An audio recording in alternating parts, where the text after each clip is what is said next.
Welcome to our channel. Today, we're bringing you a delightful recipe for spinach and sunflower seed pesto. Ingredients: 2 cups of fresh spinach leaves, washed and dried, and a half cup of roasted sunflower seeds, and half cup of grated Parmesan cheese, 2 cloves of garlic, and half cup of extra virgin olive oil, salt and pepper to taste, juice of 1 lemon, and half teaspoon of red pepper flakes. Wait, before starting the video, I introduce you with Icaria Lean Belly Juice, which will help you to burn belly fat naturally in 7 days. For more details, click the link in the video description below. The garlic bulb so you can see the cloves. Drizzle about a tablespoon of oil over the bulb, wrap it up in foil, and bake it in a 350-degree oven for about 45 minutes. Let it cool before you use it.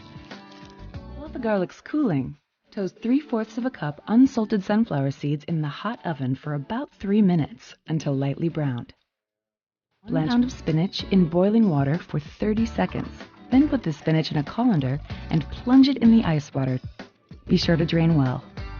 Next, the spinach, sunflower seeds, 3/4 of a cup shredded Parmesan cheese, and about 1 cup of olive oil all go in the food processor. Squeeze out those roasted garlic cloves over the top. Process about 45 seconds or until you can see it's a nice, smooth texture. Add a little salt and pepper till you're happy with the taste. To serve, spread 2 teaspoons pesto each on toasted baguette slices. Garnish with some shredded Parmesan and sun-dried tomato strips. And you're done. Ready to say goodbye, stubborn belly fat. Get Icaria Lean Belly Juice. Smoothies, click the link in the video description below.